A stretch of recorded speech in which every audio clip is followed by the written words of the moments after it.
इनके यहाँ पर जो डेयरी की गाय होती है उसको ऐसे रखा जाता है जैसे लगता है हॉस्टल में है सब। इनको पूरा बढ़िया से खाना पीना सब दिया जाता है। और यहाँ की गाय बहुत अच्छी होती है सर, सब सीबीएसई बोर्ड की होती है सर, ज़्यादा दूध देती है सब, बहुत कम भी सूखती है सर। हमारे यहाँ सर दूध देना चालू करेगी 4 लीटर से, फिर जाएगी 10 लीटर, फिर 2 महीना बाद घटने लगेगी। यहाँ गाय बहुत ज़्यादा दूध देती है और जनसंख्या कम है और यहाँ पे फैसिलिटी ज़्यादा है। देखिए गायों को खजुआने के लिए ना यहाँ पे ई रख दिया गया है, वो नाचते रहता है, गाय सट जाएगी। हमारे यहाँ बेचारा गाय का माथा खजुआएगा तो खूंटा से रगड़ेगी बेचारी, खूंटवा तोड़ देगी।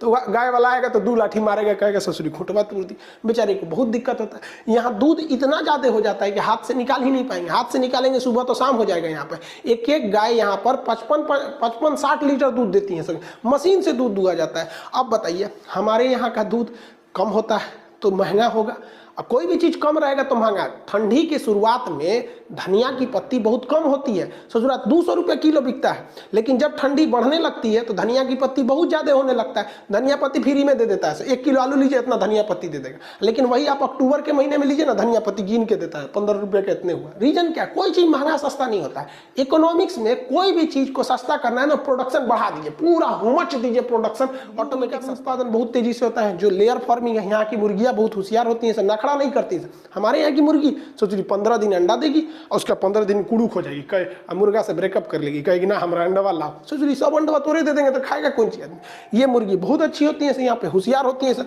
यहाँ इसमें सबका खाना रखा रहता है, अंडा देती है तो नीचे आ जाता है, आराम से कलेक्ट कर लेते हैं। तो हम लोग का तो अंडों मरा जाता। अगर इस पे साइन कर लेते तो हमारे यहाँ 2 रुपया अंडा हो जाता। पब्लिक को तो फायदा होता, लेकिन धीरे धीरे हमारी इकोनॉमी दूसरे प्राइवेट किया ही नहीं है। सरकारी फैक्ट्री है, बरेली में, कपूरथला में, पेरम्बूर में है, जो सरकारी कंपनी बना रही है लोग उसको रेल कारखाना में। ये तो मेन स्टील की खपत करते हैं सब, पटरी बिछाने में। पूरे हिंदुस्तान में कितनी रेल की पटरियां बिछी, वो लोहा का नहीं रहता, स्टील का होता है। उसे हाई कार्बन स्टील कहते हैं। उस बहुत मजबूत होता है, कार्बन की मात्रा ज्यादा होती है इसलिए वो काला हो जाता है, तो आपको लगता है लोहा है, वो हाई कार्बन स्टील होता है। तो भारत सरकार को इसमें बड़ी बड़ी जो प्राइवेट कंपनियां, अंबानी है, अडानी है, टाटा है, इनको कह दो कि भैया देखो तुम यहाँ रेल का कारखाना बनाओ और इस कारखाने में तुम रेल के डिब्बे बनाओ और विदेश में बेचो। आपको विश्वास नहीं होगा, अफ्रीका के लोग इंडोनेशिया से रेल खरीद के ले जाते हैं, जबकि उनको पसंद है भारत की रेल।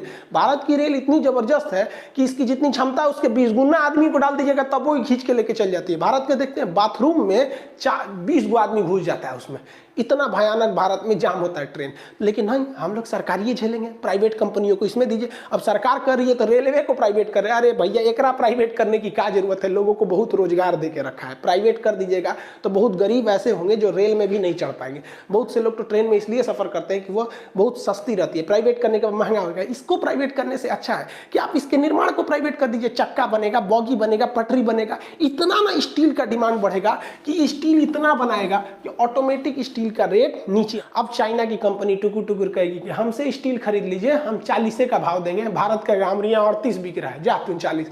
हम लोग उसे रोक नहीं सकते। हमारी जान के ताज्जुब होगा कि जो टाटा स्काई का ये जो सेटअप बॉक्स यूज करते हैं ना, ये चाइना से बन के आता था, रिमोट चाइना से बन के आता था, ये एडाप्टर और रिसीवर चाइना से बन के आता था। खाली ये लोहा का जो खैंची था आई भारत में बनता था, उस पर पेंट करके लिखा जाता था। और डिश टीवी का भी। लेकिन चाइना से विवाद होने के बाद डिश टीवी ने ये घोषणा कर दिया कि हम भारत में ही सेटअप बॉक्स को बनाएंगे, जब तक टाटा ने इसमें पैसा भी इन्वेस्ट कर दिया। इससे कि भारत में अब रिमोट और सेटअप बॉक्स चाइना से नहीं आएंगे। चाइना इस पर बौखलाया हुआ है। अब आप सोचिए कि हम लोग किस तरह से चाइना के जाल में फंसे हुए हैं। भाई साहब रिमोटो चाइना का है, किसमें आती है? देखिए जो हिंदी मीडियम वाला साइकिल है ना, इसमें कोई दिक्कत नहीं आती है। लेकिन जो सीबीएसई वालों की साइकिल है ना, इसमें बड़ी तामझाम होता है। इसके लिए चाइनीज प्रोडक्ट लाना पड़ता है। इसमें जो सस्पेंशन होता है, सॉकर होता है, इसका यहाँ गियर लगा देते हैं, दुका दुका सीबीएसई वाला सब अजीब टाइप के चलाते हैं, सब मोटका टायर लगा देता है, तो टायर वगैरह का नहीं। तो ये सब पार्ट्स चाइना से आते थे। तो अब हीरो कंपनी ने भी चाइना को 900 करोड़ का चूना लगा दिया, टाटा ने 5,000 करोड़ का प्लांटे लगा दिया। तो भारत धीरे धीरे अब सजग हो रहा है।